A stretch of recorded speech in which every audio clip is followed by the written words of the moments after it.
Madame la députée, collègue, comme vous dites. Non, attendez, je dis juste, je comprends l'énervement qui est le vôtre quand vous êtes vous-même victime de ce type de choses. Donc on essaie de se comprendre réciproquement. Ça n'empêchera pas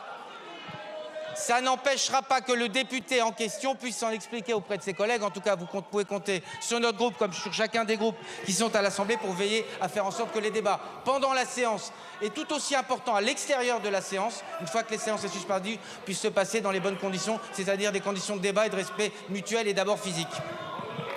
Merci, Monsieur le Président Fesneau.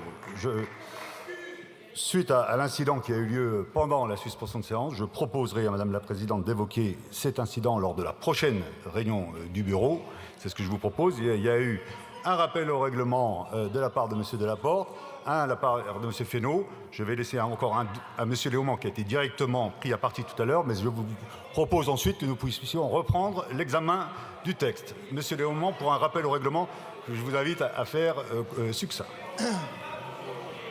Merci, Monsieur le Président. Ce qui s'est passé tout à l'heure dans l'Assemblée nationale est extrêmement choquant.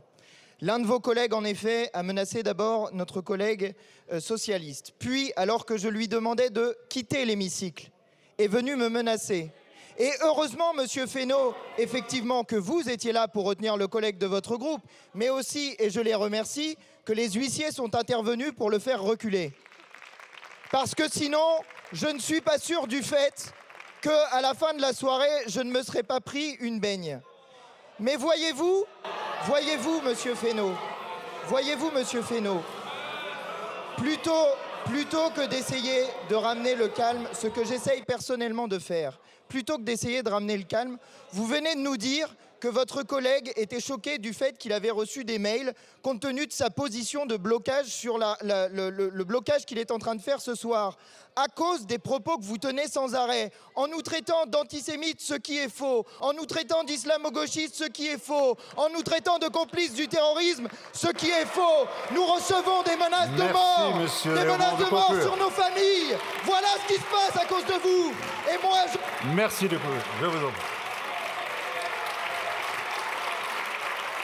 Voilà, votre rappel au règlement a été fait. Je vous propose que nous continuions, que nous poursuivions.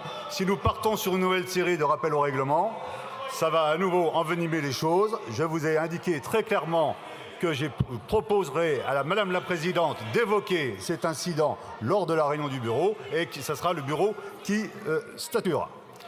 Monsieur Sansu, pour un rappel au règlement que je vous invite à faire court, sur quel fondement d'article, s'il vous plaît? Article 70 de notre règlement, Monsieur le Président. Je vous remercie. Juste, évidemment, je veux m'associer d'abord aux propos de Monsieur Delaporte, de Monsieur Léaumont, mais aussi de Monsieur Fesneau, pour faire en sorte que l'apaisement revienne dans cet hémicycle, mais aussi ne pas banaliser ce qui vient de se passer.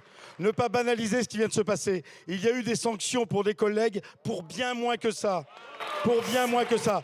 Donc, ça sera au bureau à décider. Ça sera au bureau à décider des sanctions. On n'est pas là pour, à ce niveau-là, évaluer ces sanctions.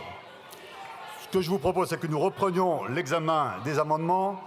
Le 828, Monsieur Marle, vous le défendez?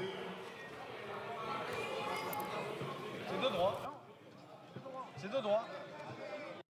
Monsieur Marle, avant que vous preniez la parole, nous allons mettre aux voix l'amendement précédent, le 553, qui était présenté par Monsieur Berger, avec un avis défavorable de Monsieur le rapporteur. Madame la ministre, vous aviez demandé le retrait, je crois, de cet amendement. Et sinon, c'était un avis également défavorable également. Qui est pour?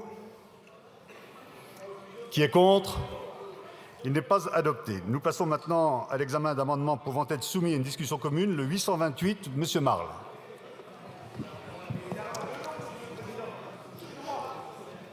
Monsieur Berrios, vous pouvez faire un rappel au règlement. Simplement, si vous prenez la responsabilité aussi de réenvenimer cette séance, je vous en laisse la responsabilité. Au titre de l'article 44. Puisqu'effectivement, le rappel au règlement est de droit, mais enfin, on était reparti pour travailler. Donc je vous interromprai si vous n'êtes pas dans le rappel au règlement stricto sensu. Vous n'avez pas laissé me parler. Donc au titre de l'article 44. L'article 44 qui dispose que le droit d'amendement est un droit commun à chacun d'entre nous. L'obstruction, telle que vous le développez, relève simplement d'un droit d'amendement. Et je rappellerai, pour être très court, Monsieur le Président, que l'ensemble du socle commun a déposé moins d'amendements dans ce texte que Madame Panot à elle seule en 2023. Merci, Monsieur Berrios. Vous avez réussi, effectivement, Madame Panot, Madame la Présidente, pour une demande de rappel au règlement. Merci, Monsieur le Président. Au titre de l'article 70 et de l'article 100 de notre règlement, ce que vous êtes en train de faire est une provocation. Et je voudrais juste dire très calmement au Président Fesneau, parce que je crois que c'est important que ça soit dit dans cet hémicycle, et j'aimerais, Monsieur le Président, que vous me laissiez le dire.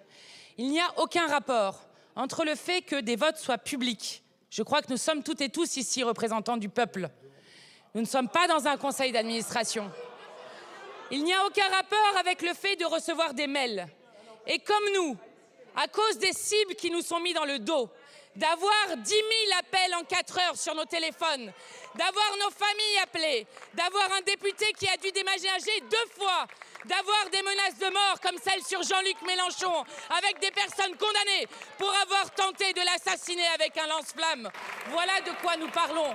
Voilà la violence dont nous parlons. Donc s'il vous plaît, ne comparez pas des mails qui essayent, avec des citoyens qui essayent de se mobiliser pour quelque chose, encore une fois, qui touche leur chair, et ce que nous vivons du fait des attaques que vous mettez constamment contre nous. Voilà la différence fondamentale. Madame la Présidente. Et je veux dire une dernière chose, Monsieur le Président. Vous apprenez ce soir ce que c'est d'être dans l'opposition, et vous y seriez bientôt avec la censure de Monsieur Barnier. Parce qu'aucun de vos amendements n'a été adopté. Aucun.